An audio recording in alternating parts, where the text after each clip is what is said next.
Hello students, welcome to my YouTube channel. आज की इस वीडियो में हम लोग बात करेंगे एंडोप्लाज्मिक रेटिकुलम के अल्ट्रा स्ट्रक्चर के बारे में। हमने अपनी लास्ट वीडियो में एंडोप्लाज्मिक रेटिकुलम का इंट्रोडक्शन देखा था कि वो कहाँ कहाँ मिलता है, कैसे उसका स्ट्रक्चर होता है। तो चलिए आज इसके अल्ट्रा स्ट्रक्चर की बात करते हैं कि कौन कौन से कॉम्पोनेंट्स इसके अंदर प्रेजेंट होते हैं। ठीक है, सो अल्ट्रा स्ट्रक्चर में हमें 3 कॉम्पोनेंट्स मिलते हैं। First is cisternae, second is tubule and third is vesicle। ठीक है, तो जो एंडोप्लाज्मिक रेटिकुलम है इसका अल्ट्रा स्ट्रक्चर 3 कंपोनेंट से बना हुआ है। तो सबसे पहले आते हैं सिस्टर्ने पे।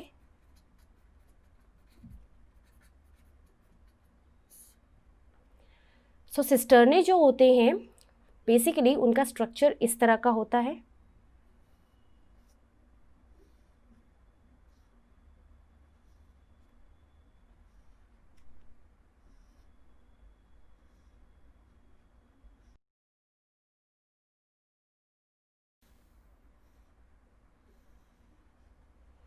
Okay, so cisternae are basically long, flattened, long होते हैं, flat होते हैं, parallel, sac-like, interconnected structure।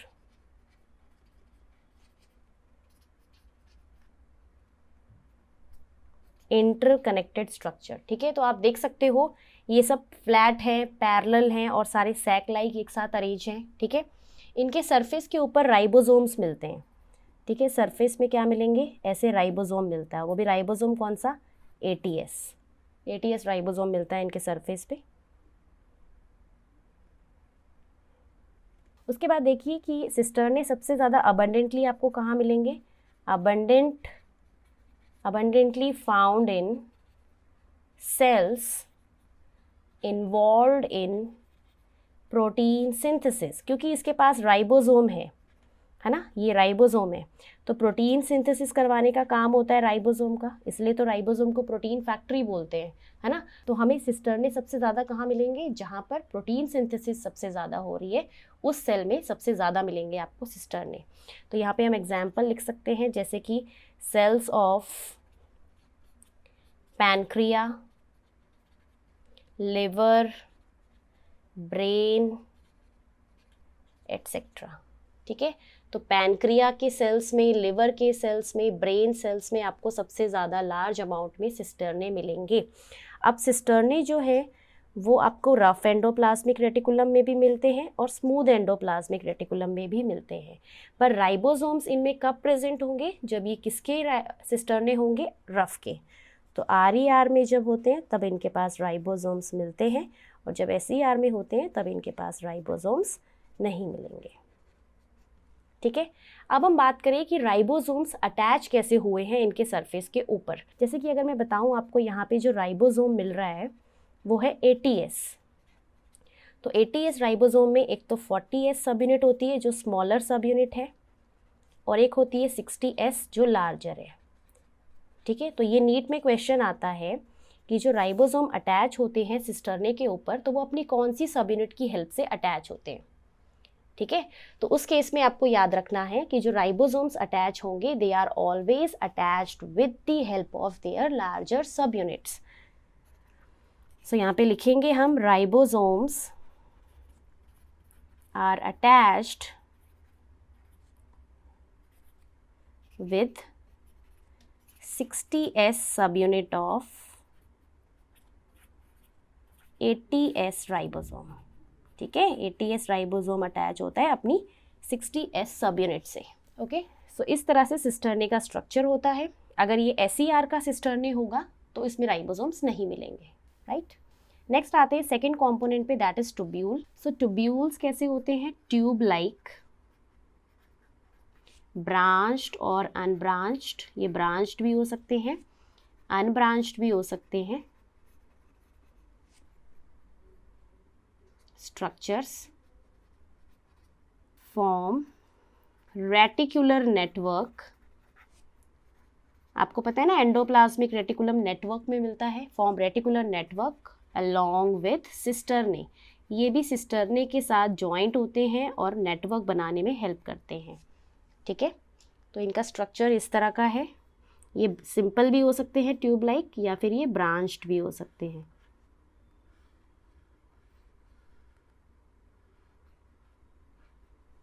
ठीक है, इस तरह से। इनके पास कोई राइबोसोम नहीं होता, दे लैक राइबोसोम्स। इनके सरफेस पे कोई राइबोसोम्स नहीं प्रेजेंट है। तो जब राइबोसोम्स नहीं होंगे तो इनका काम सिर्फ एक ही होगा। ठीक है, आपको पहले भी पता है कि राइबोसोम्स का काम होता है प्रोटीन बनाना। तो जब यहाँ राइबोसोम्स ही नहीं है तो दे विल सिंथेसाइज लिपिड और स्टीरॉल्स। ठीक है, तो यहाँ पे लिखेंगे इन्वॉल्व इन लिपिड और स्टीरॉल सिंथेसिस। स्टीरॉल बनाते हैं, लिपिड बनाते हैं। ठीक है, so third component is vesicle. Vesicle जो होते हैं they are round oval membrane bound vacuole like structure. बिल्कुल वैक्यूल के जैसे होते हैं दिखने में। हम यहाँ पे लिख लेंगे ये राउंड होते हैं, Oval membrane bound vacuole like structures. Vacuole के जैसे स्ट्रक्चर है, राउंड। ठीक है, इनके पास भी कोई राइबोसोम्स नहीं है, डिवॉइड ऑफ राइबोसोम्स। तो जैसे ही आपको पता चले राइबोसोम्स नहीं हैं तो आप उसी टाइम समझ जाना कि इनका रोल प्रोटीन बनाने में नहीं है, they are involve in lipid synthesis. ठीक है, तो इस तरह के होते हैं ये स्फेरिकल, राउंड और ओवल, और इनके अंदर सिक्रीशंस होती हैं। ठीक है, अब ये लिपिड्स बनाएंगे तो इनके अंदर क्या सिक्रीशन मिलेगी, लिपिड मिलेगी। सो नेक्स्ट देखिए, they are secretory in function. इनका काम सिक्रीशन का है, एक जगह से दूसरी जगह मटेरियल को लेकर जाने का है। Secretion of substances. Okay, secretory in function है। Abundant in pancreatic sales.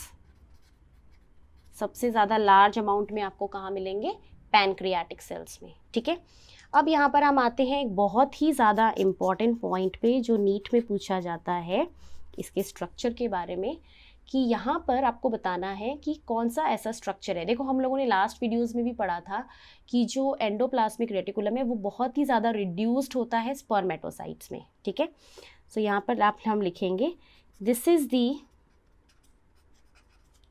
Only ER structure. This is the only ER structure out of cisternae and tubule which is found in spermatocytes. Spermatocytes में कोई cisternae नहीं मिलते, कोई tubules नहीं मिलते। वहाँ पर अगर आप बोलोगे एंडोप्लाज्मिक रेटिकुलम किस फॉर्म में मिलेगा, तो it is found in the form of vesicle. इसीलिए वहाँ पर जो एंडोप्लाज्मिक रेटिकुलम है वो बहुत ही ज़्यादा रिड्यूस्ड होता है, हाईली रिड्यूस्ड होता है। ठीक है, तो हाईली रिड्यूस्ड होने का मतलब क्या है स्पर्मेटोसाइट्स में, कि यहाँ पे कोई सिस्टर्ने नहीं मिलेंगे, इनमें कोई सिस्टर्ने नहीं होंगे और कोई ट्यूब्यूल नहीं होंगे। स्पर्मेटोसाइट में जो ER मिलेगा वो किस फॉर्म में मिलेगा, in the form of vesicle के फॉर्म में। सो ये सारे पॉइंट्स हैं ER के अल्ट्रास्ट्रक्चर के बारे में। 3 कंपोनेंट्स हम लोगों ने यहाँ पे डिस्कस करे हैं, cisternae, tubule, vesicle. Out of 3 सिर्फ सिस्टर्ने के पास राइबोसोम्स प्रेजेंट होते हैं, बाकी दोनों में नहीं प्रेजेंट होते हैं। तो आप देख सकते हो यहाँ पे इसका फंक्शन भी हम लिख सकते हैं, इट इज़ इन्वॉल्व इन, इसका फंक्शन अगर हम लिखें लिपिड सिंथेसिस। ठीक है, इसका फंक्शन क्या है, लिपिड सिंथेसिस का। सो ये हो गया इसका फंक्शन। अब हम लोगों ने यहाँ पर ER का स्ट्रक्चर डिस्कस किया है, अल्ट्रा स्ट्रक्चर। हमने 3 कंपोनेंट डिस्कस करे हैं, तीनों कंपोनेंट्स में से सिर्फ एक कंपोनेंट दैट इज सिस्टर्ने के पास राइबोसोम्स हैं, बाकी दोनों में राइबोसोम्स एब्सेंट है। तो आपको याद रखना है कि जब राइबोसोम एब्सेंट होगा तो ये दोनों लिपिड बनाने का काम करेंगे या स्टीरॉल बनाने का काम करेंगे, प्रोटीन्स ये नहीं बनाएंगे। ठीक है, सो आई होप आपको वीडियो अच्छी लगी होगी। आगे अपनी नेक्स्ट वीडियोस में हम आगे का पोर्शन कवर करेंगे कि एंडोप्लाज्मिक रेटिकुलम कितने टाइप्स के होते हैं, उनके क्या क्या फंक्शंस हैं, क्या क्या रोल है। तो अगर आपको ये वीडियो अच्छी लगी है तो वीडियो को लाइक और शेयर ज़रूर करिए, और अगर आप मेरे चैनल पे नए हैं तो चैनल को सब्सक्राइब ज़रूर कर लीजिए, ये बिल्कुल फ्री ऑफ कॉस्ट है। और आप बेल आइकन को भी ज़रूर प्रेस कर लीजिए ताकि आपको वीडियो की सबसे पहले नोटिफिकेशन मिल जाए। Thank you so much for watching.